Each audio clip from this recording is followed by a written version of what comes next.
Thanks for coming to our Understanding Standards and Depth of Knowledge for grades 6 through 8. This is the third webinar that we've had on our Depth of Knowledge and Standards. We had a K through 2, a 3 through 5, and now we're working with our middle school age levels. So we're happy that you're here today. Just a few introductions here. I'm Heather Jenkins. I'm pretty much your moderator, presenter, / whatever have you today. We also have Annie Wallace here from the New Hampshire DOE. She's your math lady. Hi, everybody. It's good to be here with you. And then we have Jenny Cavalieri. She's your ELA person today. Hi, everybody. Looking forward to working with you. All right, just before we get started, I know our agenda is here. I'm going to turn my camera off. It distracts me just a little bit. But the one thing that I do want everybody to know is there is a certification that you will get that basically says you've been to this webinar. It will come in an email tomorrow, along with a link to this presentation and a lot of the handouts that you'll be seeing. Also, just a heads up, everybody is muted, so you don't have to worry. We can't hear you, we can't see you. And we also, if you have any questions or anything that you need to ask, if you could put them in the Q&A portion, we will see those questions and we'll try to answer them in a timely manner. If you're raising your hand, however, though, it is really tricky for us to have people raise their hand and answer questions. So again, Q&A would be super helpful. It's down on the toolbar on the bottom and you can type in your question. So our agenda for today is as follows. We're going to start with knowing your standards, and then we're going to move into understanding depth of knowledge, then some transferring to the classroom, and then we'll leave a section for wrap up and any other questions that you might not have answered today. So just so that you can understand what standards are, they are our academic standards specifically are the expectations of what we want students to learn. That first sort of star there is really how we look at it in our own life, right? An architect guides, is guided by building codes and all of that, neighborhood aesthetics, budget and everything. Well, in our schools, everything that we want and that we need to teach and have students really learn is guided by our academic standards, right? We need to know specifically what do students need to know, not just what do we teach, right? We need to make sure that they know it as well. Why use them? Again, it's that framework to make sure that we know what we are supposed to be teaching and what the learning priorities are for students. It also helps us guide and design our curriculum and our assessments. I know a lot of us use specific standard applications or programs or things. A lot of times we just really need to take a peek at those and make sure that they are really fully aligned with our standards and that our assessments are as well. And then they also help ensure that all students have access to the same learning goals and expectations, right? So whether they're in one classroom or another, we need to make sure that they are all getting the same thing in their instruction. When we're talking about knowing the standards for the state of New Hampshire, we are a state that has adopted the Common Core for both ELA and math, and also the next generation science standards. When I say ELA, English Language Arts, we mean literacy in all forms. So just know in those Common Core English Language Arts standards, there are also social studies and science writing standards in there that you might not be aware of. So just a heads up there. When we look at reading our standards and understanding these standards, this is what the Common Core standards look like when you download them. So I just want to talk a little bit about how they're set up so that you can know how to read them. So the domains that we're talking about are those major categories of this. For here is our ELA standards. So there's reading standards for literature and reading standards for informational text. These are the same for your middle school area. And then same for math, we're looking at your specific strands of math. So you might be looking at, here are the examples are operations and algebraic thinking and numbers and operations base 10, but in 6th grade, you might be looking at statistics and probability or other specific reporting domains that you have there. For science, we're always looking at physical science, life science, and earth science. And then when we start looking at clusters of standards underneath each reporting category or domain, you also have what are called clusters of standards. For these, there would be key ideas and details and craft and structure, or examples for ELA. And then each standard that's underneath that cluster is listed underneath it. It's the same for math. You have a specific reporting category or domain of math. And then underneath that, you have a cluster of standards, and then the standards listed underneath that.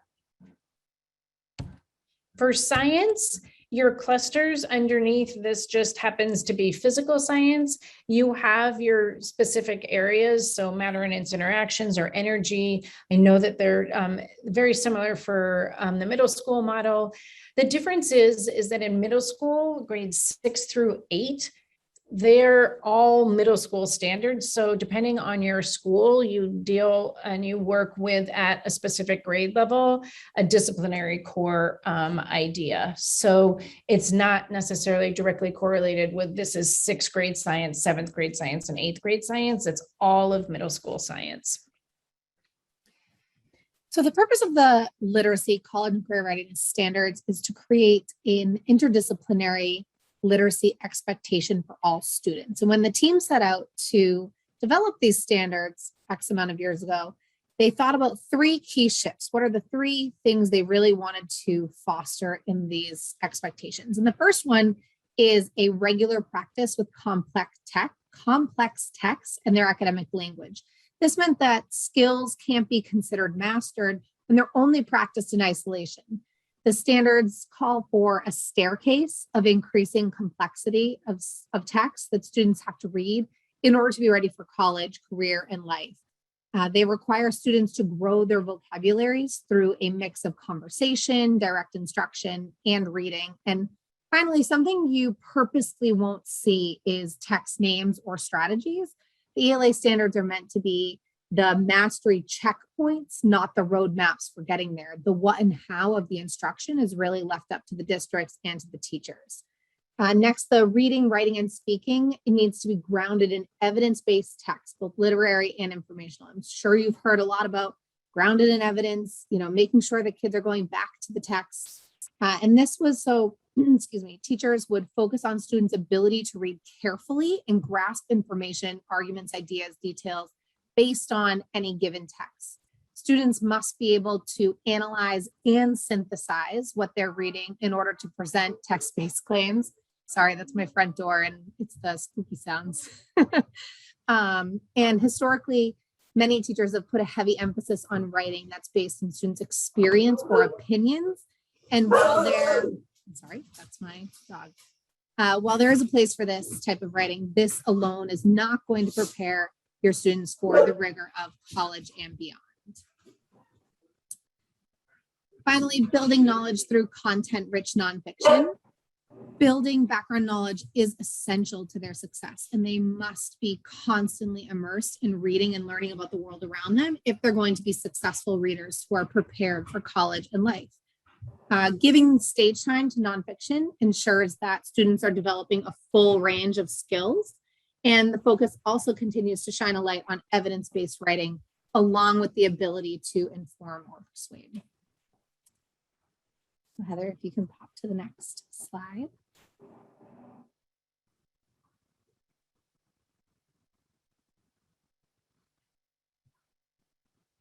It's fine. No, we lost Heather. Let me see.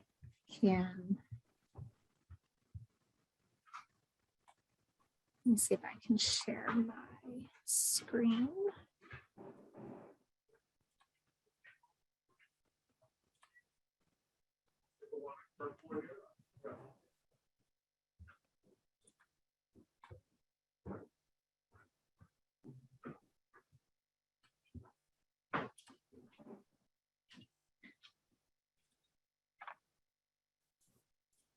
Annie, can you see that?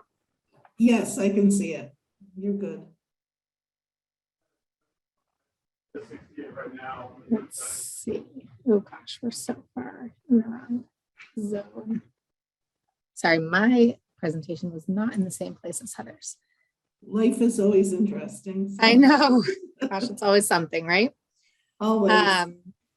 The anchor standards for literacy are identified by strand, example, an R for reading, a CCR, which would be college and career readiness, and then the specific anchor standard numbers. So our CCR 1 would be reading, college and career readiness, anchor standard 1, which if you look here is read closely to determine what the text explicitly, yada, yada, yada. And so you'll see that these anchor standards are really the through line for the K-12 reading and writing experience. And this is really what everything drives back toward as the standards break out year by year.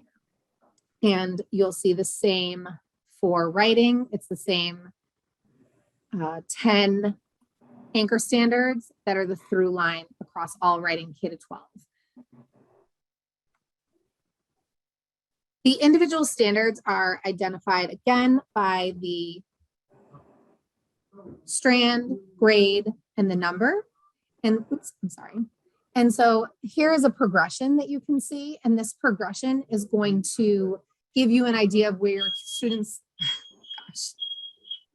are coming from and where they are going to. This is really not working out for me right now. Okay, if you can just move the slides for me. Go back to presentation view. Yeah, thank you. Okay, so the K-8 mathematics standards are cognitively and developmentally developed, and they are internationally benchmarked. They provide guidance and rigor in building conceptual understanding, procedural skills, fluency, and application. So it's more than just knowing the procedure. It's also building that understanding and be able to apply it and make connections to other learning. There is a focus on key concepts at each grade level. So we have here what the key concepts are, and these are based on achieve the core key concepts, which are all building towards the algebra strand in high school and getting them ready for that. So in grade 6, we're really working on ratios and proportional relationships, really building that multiplicative reasoning. In grade 7, we continue ratios and proportions and adding in rational numbers. And then in grade 8, we're focusing on linear algebra and linear functions. Next slide, please. So at the University of Arizona, they have a progression coherence documents. And in this, they really can see how you're building that progression to high school math, and you can see the interconnection. So in geometric figures in grade 5, we see how they're learning about and classifying geometric shapes, and then developing in grade 6 an informal understanding and congruence. In grade 7, they add on understanding similarity. And then in grade 8, it's further developing that understanding of congruence and similarity and starting to work with transformations. And then in high school, they really start analyzing transformations, understanding similarity in terms of rigid motions and proving theorems. So these are good documents to go to really dig in and see the progression among the grade levels. Next slide, please. Achieve the Core gives a lot of information and support for understanding the math standards. They also do ELA. So here we can see the progression of K-8 standards. Again, these are focusing on going towards algebra. So the major clusters are all supporting and going to really understanding algebra and being prepared for Algebra 1. The supporting clusters support that, and then the additional clusters are those more likely to be statistics and geometry that aren't necessarily directly supporting algebra, but are important in and of themselves. Next slide. And you can see that progression here in this document where the arrow is going. So the standards all leading towards Algebra 1 in grade 9.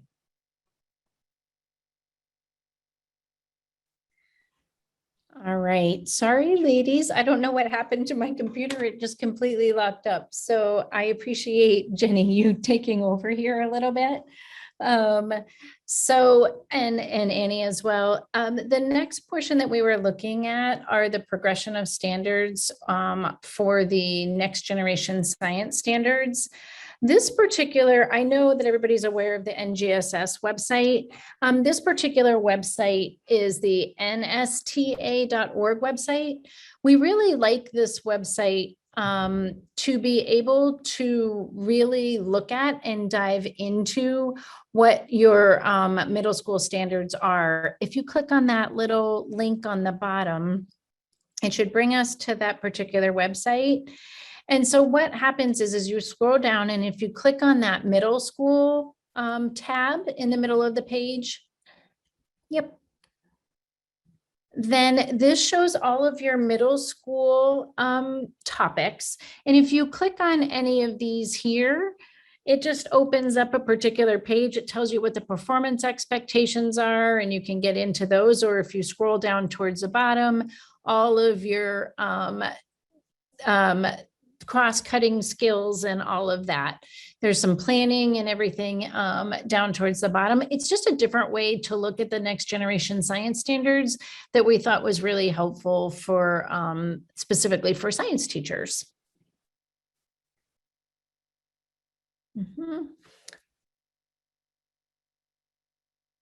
Okay. Also, the next thing that we have here are the New Hampshire SAS assessments for grades 6 through 8.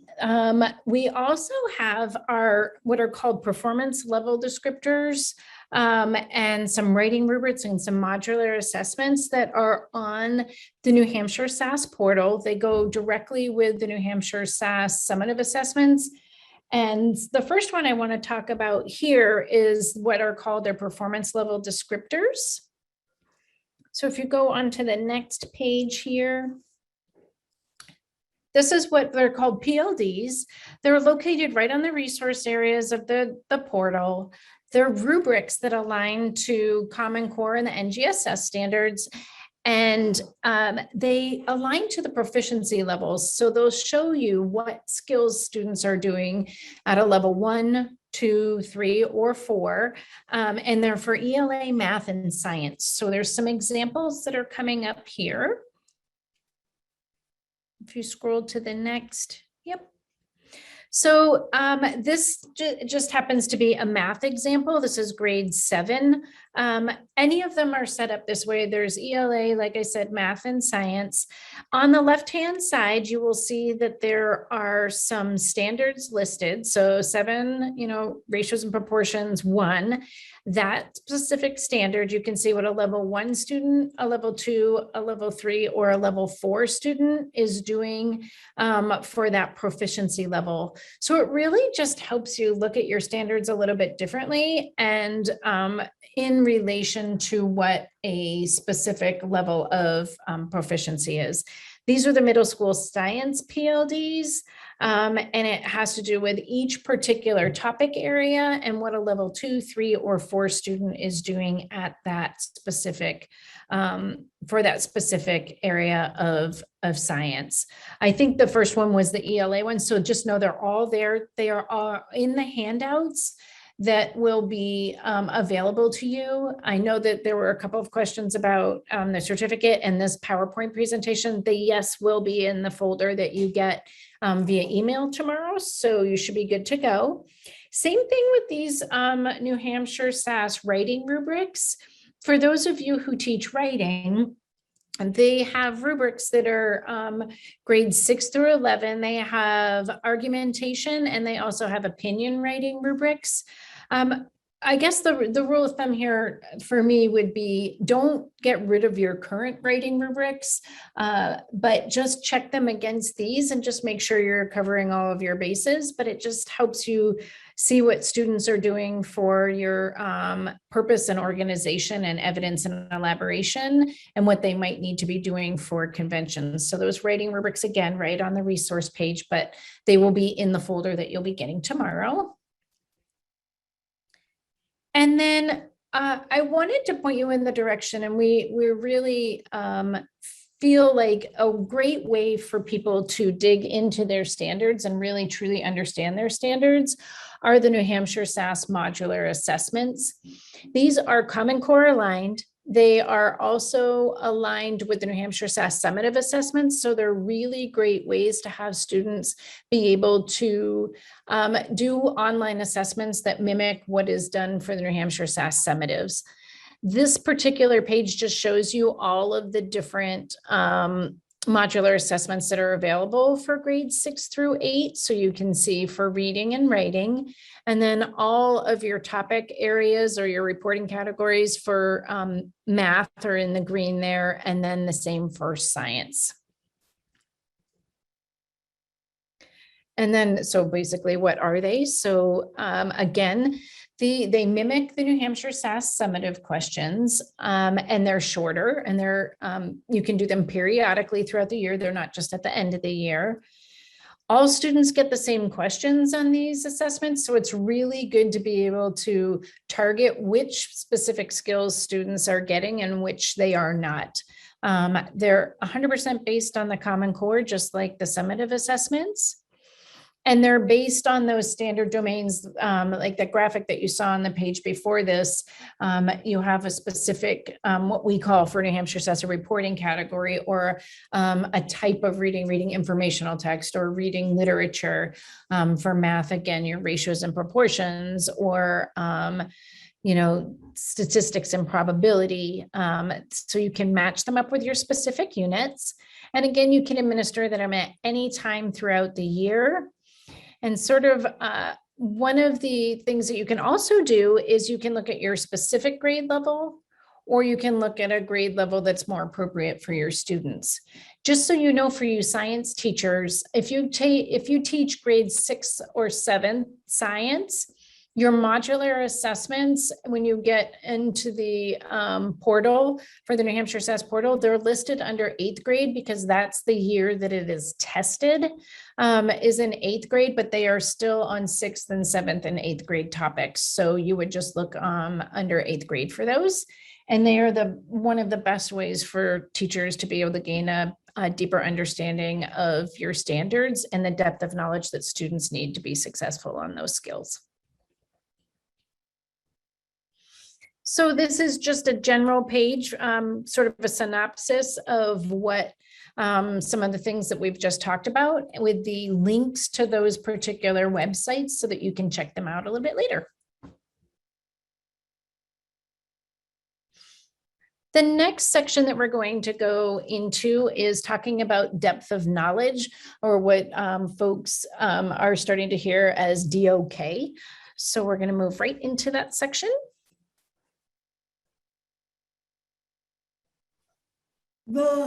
An overview of the depth of knowledge is really understanding that the depth of knowledge levels are not about greater difficulty and things just getting harder. Rather, it's about the cognitive rigor which is needed. And this includes flexible thinking, seeing multiple possibilities and approaches and possible perspectives, and uncovering multiple perspectives or approaches to a problem, which means you have to understand the concepts deeply and be able to apply them broadly. So when we think about tasks we learn as a beginner, learning how to ski, decoding words, using math formulas, learning to play an instrument, they all seem difficult to do at first. But the more we practice them, the more automatic and easier they become to us. But that doesn't change the DOK level.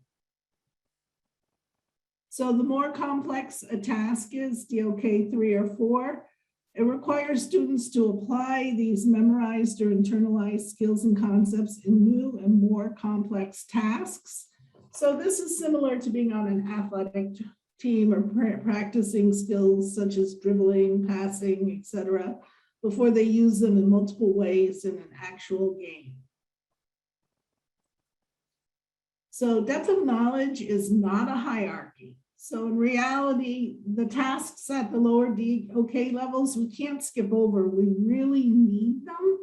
They help prepare students for solving or exploring the more complex non-routine problems, requiring reasoning and proof and analyzing complex tasks and issues. They are a tool. So we need our DOK 1 and 2 because those are the tools that help us strategically scaffolding the learning so the students can move from that basic understanding to a deeper understanding. And it's not the number of steps that determine the factor of cognitive rigor. It is the non-routine nature of how one step might lead to another and how decisions are made and how a problem is approached or interpreted. All right, so we're going to talk for just a minute or two about what this looks like from an ELA perspective. So right here, you'll just see a few examples of the DOK levels, the question stems that could potentially be associated with those in a read aloud or close reading lesson. And like Annie was saying, it is important that you're tackling a variety of DOK levels. It is not that level 4 is the best and you have to be doing as much extended thinking as possible. The variety is what makes a well-rounded reader that has a full, deep understanding of what they read and can articulate that. So at level 1, these are going to require receiving or reciting facts or using simple skills. This might show itself as referencing an area of a text verbatim, using a dictionary to find word meanings, recognizing figurative language in a passage that they're reading. Level 2 will require both comprehension and additional processing of a text or a portion of a text. A level 2 question may be somewhat similar to a level 1. However, a closer understanding of the text would be needed, possibly through paraphrasing. This might look like using context clues to identify the meaning of an unfamiliar word, predicting outcomes, identifying and summarizing major events in a story. Level 3 is going to really require a deep knowledge and understanding is the new focus here, and kids are encouraged to go beyond what is spelled out in the text. Kids might be asked to explain or connect ideas that they'll likely need to support their thinking. Level 3 questions are explaining how the author's purpose impacts a text, summarizing across multiple sources. You'll see that a lot starting in the level 3 DOK is pulling in multiple sources. Level 4 is where you're going to really get your higher order thinking. These are often extended writing activities that require students to take information from at least one text or passage they've read and apply that information to a new task. So this could be analyzing and synthesizing across texts, examining, explaining alternate perspectives, describing common themes across texts. All of those are going to be what you see at level 4. So just a quick break. We've been talking at you, so try it out real quick. Think of a book that you know really well. I threw in a couple very familiar examples.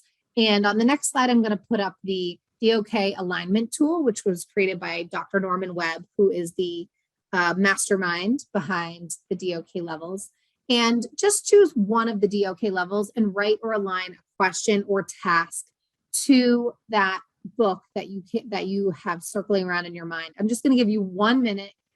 Just even if you just think about it in your brain, we'd love to see a few of them in the chat if you feel like popping them in there, whatever you feel most comfortable with, and take a second to create a question or a task.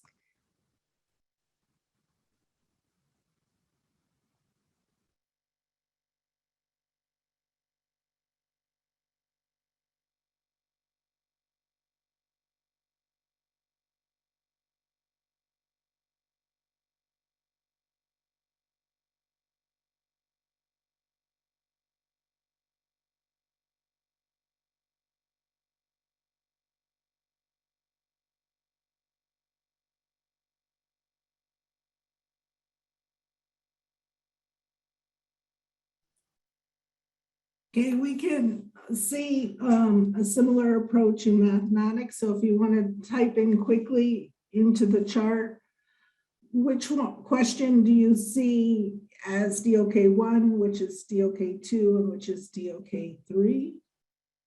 So I'll give everybody a couple seconds to look at that. Oops, you're going ahead.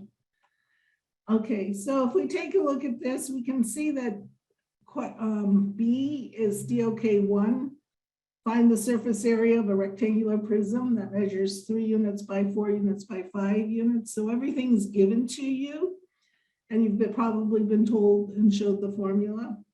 And then we go to C, which is DOK2, which now you have to think a little bit more. You have to know how to do B, find the surface area, in order to do C. And then DOK3 can be seen in problem A, where now you have to find the greatest volume. So they put a little bit more rigor into the thinking that you have to do in applying and knowing the problems. Okay, next slide. Robert Kaplinski has given us some nice charts. So here's an example of the 7th grade math where he's shown us a couple of standards and he gives you an example of DOK1, DOK2, DOK3. DOK4 would be your extended problems, problem solving, not necessarily something you would see on a problem set. Okay, next slide, please. And then Karen Hess has given us matrices where Bloom meets Webb. So these matrices are a way that how you can look at things, and she does all content areas, basically, what the cognitive demand might look like in the classroom. And we can find all of these here. On this side, you'll get the links and you can see what they look like. So it's a combination basically of Bloom's taxonomy meets Webb's depth of knowledge. Okay, next slide. And depth of knowledge, just a way to look at problems and start looking at them not only through the lens of the standards, but also through the lens of the DOK level, remembering that you have to build the foundational skills for the students to apply flexibly and to look at and go beyond just following a procedure or answering questions that are really direct answers, rather than that thinking and applying of your knowledge. So here, that's a list of those. Next. Okay, so the next section we're going to be going into is that transfer into the classroom. So we're going to start that off.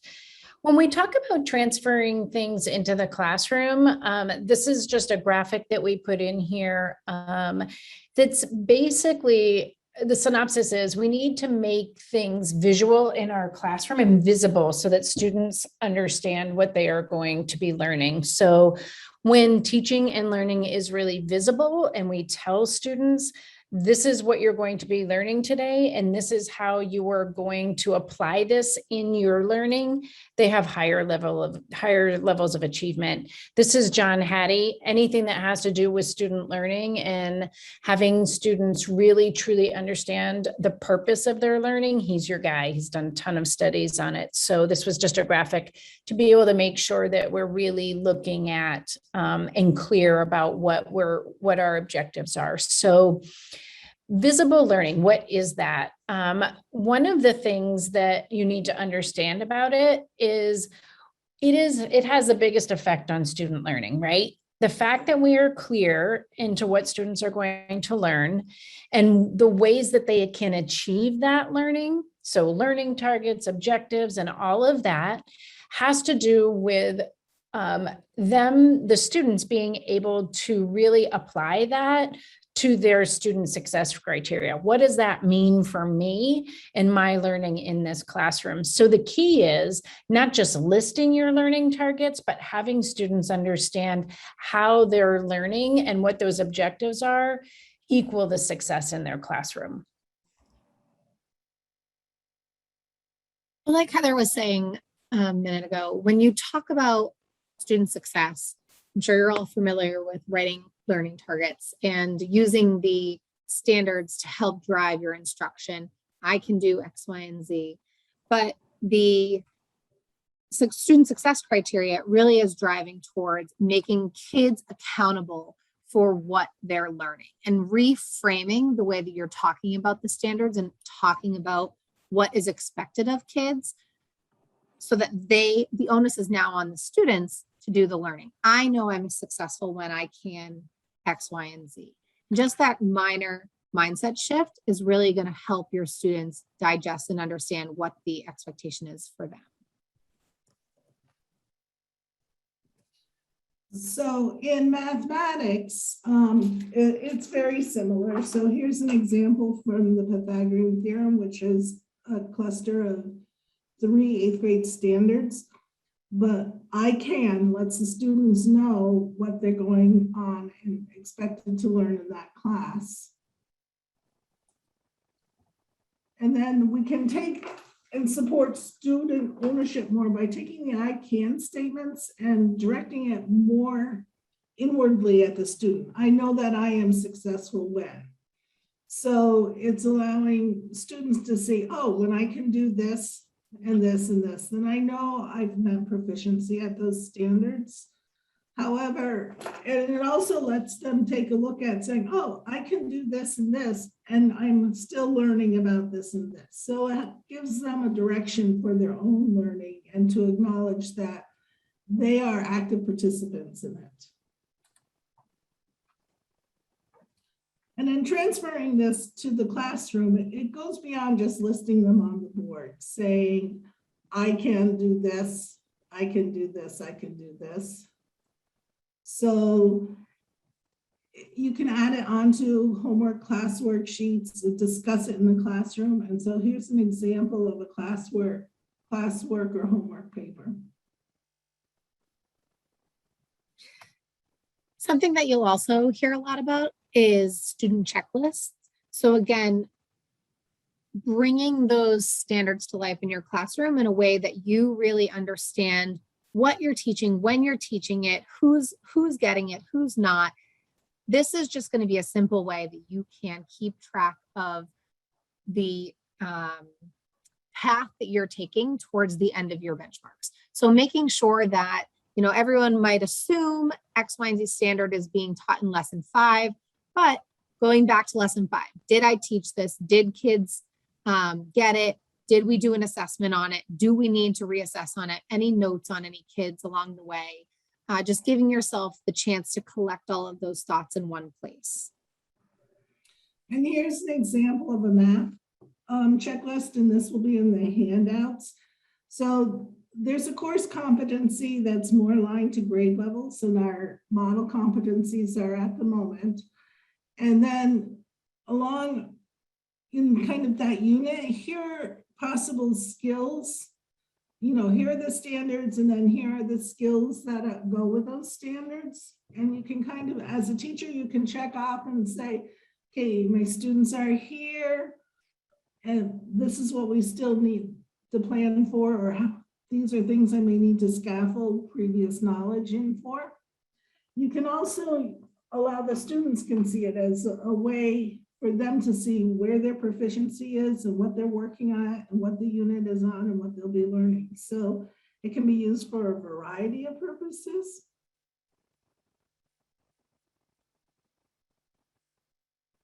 So one of the things John Hattie really wants to support is supporting students taking ownership of their own learning. They're not just coming in as vessels who sit there waiting to be filled.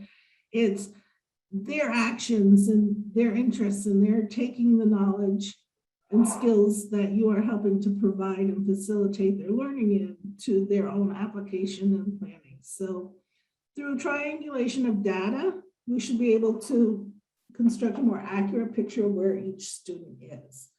So we want to evaluate what we value. We want to help students see where they are and where they are going. And we want them to see their grades are based on the data and their learning, not the letter grade or number grade they got on a paper, but what is it that they're learning? So we can do this in multiple ways. We have scope and sequencing and curriculum mapping, assessment mapping, and the universal design for learning. Next slide. So scope and sequencing are interrelated concepts that refer to the overall organization of the curriculum. And so scope refers to the breadth and depth of the content and skills that you are going to be presenting, and sequence refers to how are you going to build on things and move from one standard concept understandings to another. And then related to it is curriculum mapping, and scope and sequence and curriculum maps are nearly interchangeable, and we often think of them as interchangeable things. So, but a curriculum map is a little more broad than the scope and sequence, which is more detailed. It includes lesson plans and activities and assessments. So then we have assessment mapping, which is something I don't think we necessarily think of, but may be a helpful tool to bring into with our curriculum mapping or scope and sequencing. Where are we assessing students, and then what types of assessments are we giving them? When? And being middle school and having taught in the middle school for years and on a middle school team, sometimes it's that planning out with your teammates on who's giving a summative assessment when, so that the students aren't being bombarded with 3 or 4 assessments on the same day. And this works well with a backward design, so which is part of UDL. What standards am I teaching in this unit? How am I going to assess that the students have gain proficiency in those standards, and then I plan my lessons to bring my students to that proficiency. It's also recognizing that we need a balanced assessment system. So we want something that is comprehensive. Are we measuring everything we should? There should be a coherence. So we want a conceptual based or models of student learning. And we want that continuity. So assessments should measure student progress over time. We also need to recognize that the formative and summative assessments we give in the classroom serve a very different purpose than the state assessments that we give, but they all work together to support us in our teaching and supporting student learning. So we want an action plan of using our assessments. We want to ensure the assessments are appropriate for the specific purpose. We want to design and or select assessments that align with this purpose. And we want to interpret and use the data from the assessments to address student needs and in planning forward. And this is where PLCs can be a valuable tool in supporting collaboration to develop assessments, to analyze data and plan next steps, and to use the assessment to support student learning. So the effects of planning and using assessments: effective classroom assessment strategies to inform teaching and learning practices, ensuring that the right evidence for the right purposes are being used, improve skills in critiquing and revising existing assessments. And this is where knowledge of your standards are really important. Are the assessments you're using assessing the standards, and are they assessing from basic knowledge to the application? So are they assessing both the OK1 and beyond? And then making more efficient and effective use of information from district to state level assessments, and recognizing that they aren't necessarily the same. They don't serve the same purpose. One gives us very explicit knowledge to use with our students, and one gives us very broad knowledge to use and look at our teaching and what we're presenting and how we're presenting to students. Then we have universal design, which is a New Hampshire state initiative. It is an approach to pedagogy, curriculum, and assessment. It is grounded in learning sciences and neuroscience. And it transforms the focus of changing students to meet the classroom demands to changing the curriculum and how we're presenting it in the classroom to meet the complexity and the variability of the students we have. And it's asking us to design learning experiences across the differences rather than to the general middle.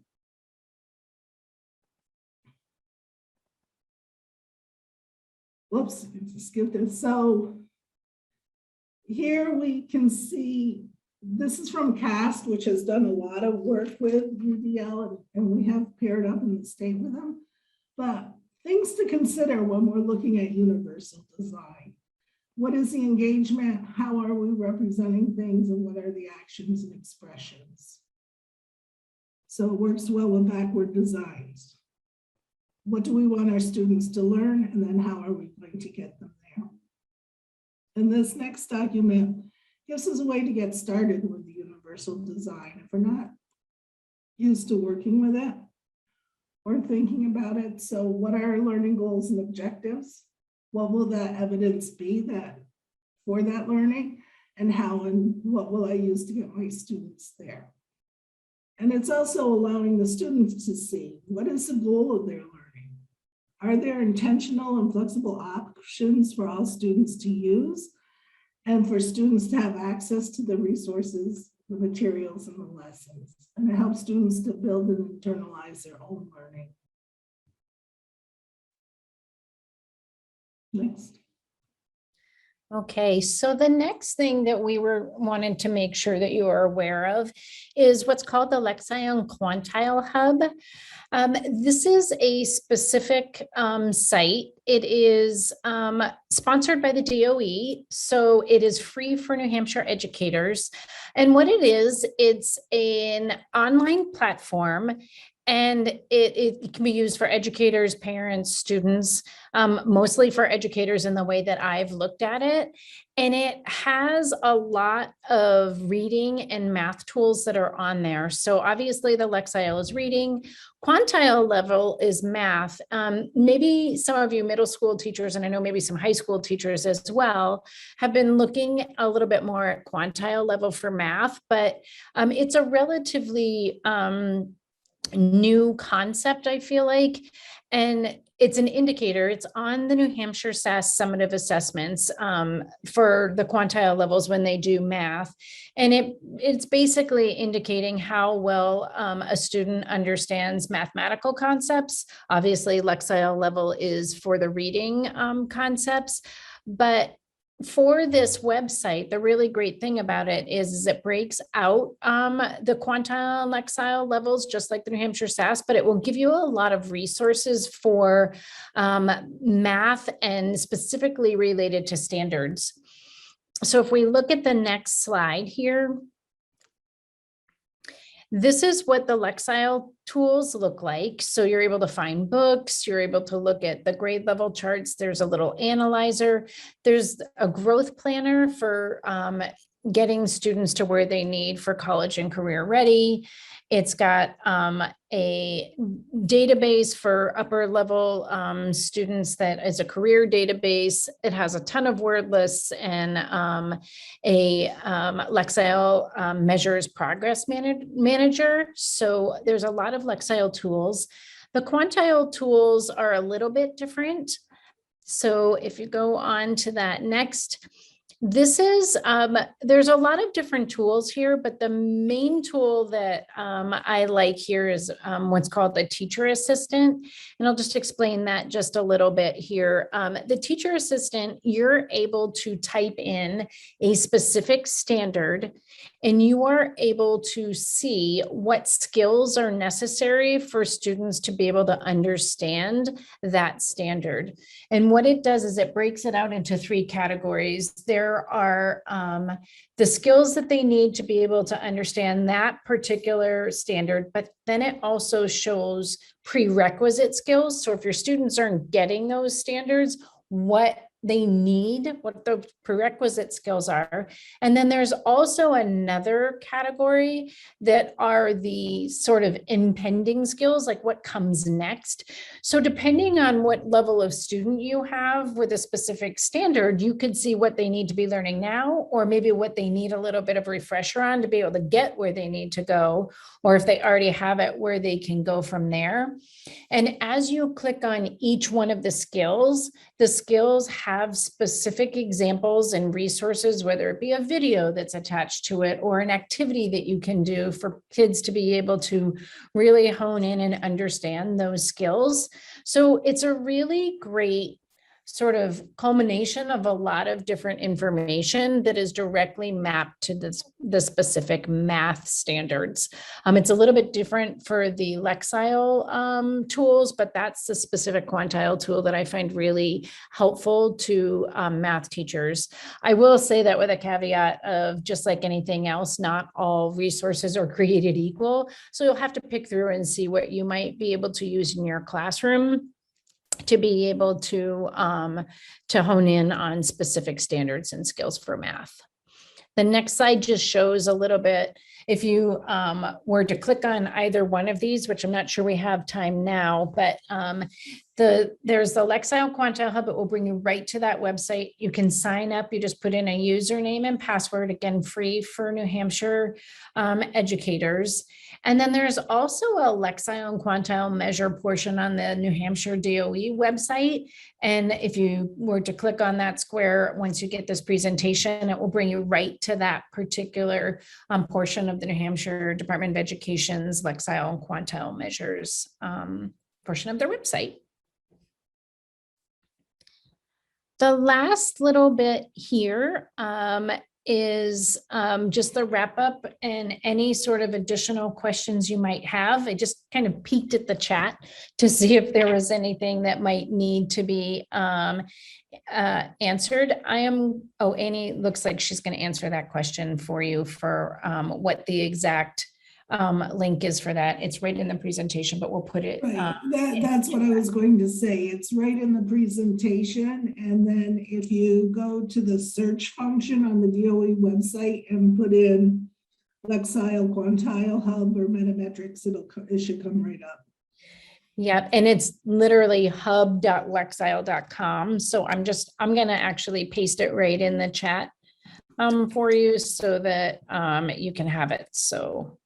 Right, so you just need to register with your school email address, and that should get you set right up to be able to access all the resources they have in there.